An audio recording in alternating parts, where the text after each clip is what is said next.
আসসালামু আলাইকুম।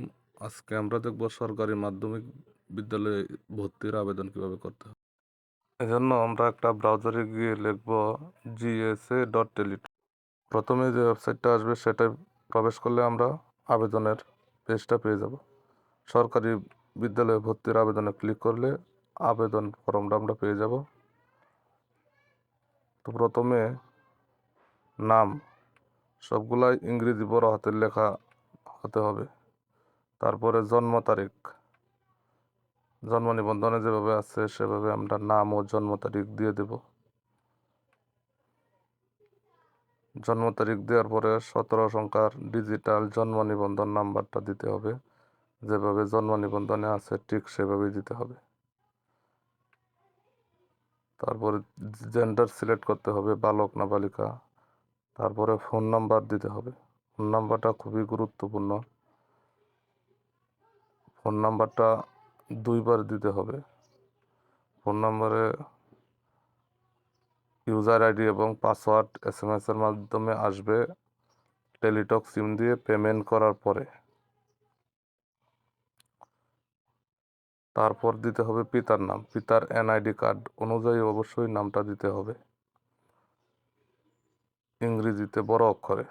তারপরে পিতার NID নাম্বার একবারে নির্ভুলভাবে এগুলো দিতে হবে। এবার দেব মাতার নাম ইংরেজি বড় হাতের অক্ষরে।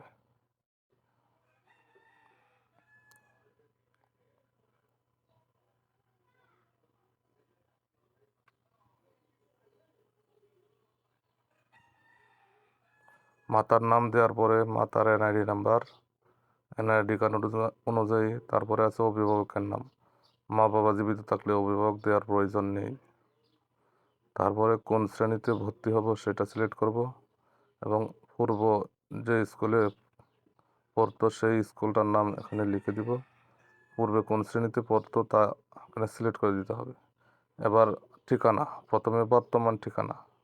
তো এখানে শুধু গ্রামের নাম লিখলেই চলবে। তারপরে বিভাগ, জেলা, থানা এগুলা সিলেক্ট করে দিলেই হবে এবং পোস্ট কোডটা দিতে হবে। স্থায়ী ঠিকানা একই রকম বর্তমান ঠিকানার মতো, শুধু গ্রাম বা মহল্লার নামটা এখানে লিখে দিতে হবে। বাকিগুলা সিলেক্ট করে দিলেই হবে এবং পোস্ট কোডটা লিখে দিতে হবে।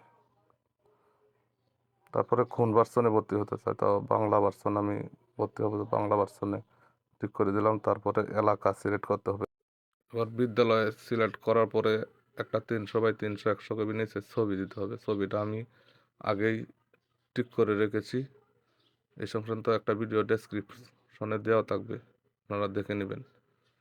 এবার ঠিক চিহ্ন দিয়ে সাবমিটে ক্লিক করলে আমরা আবেদনপত্রটি দেখতে পাবো। তো আবেদনপত্রের নিচের দিকে কিভাবে পেমেন্ট করতে হবে বিস্তারিত লেখা আছে। একটা টেলিটক প্রিপেড সিম দিয়ে আমরা পেমেন্ট করে নেব। 110 টাকা প্লাস SMS, 2টা SMS চার্জ কাটবে। এবার আবেদনপত্রটি আমরা ডাউনলোড করে প্রিন্ট করে সংরক্ষণ করব। অবশ্যই 30 তারিখের আগে পেমেন্ট করতে হবে।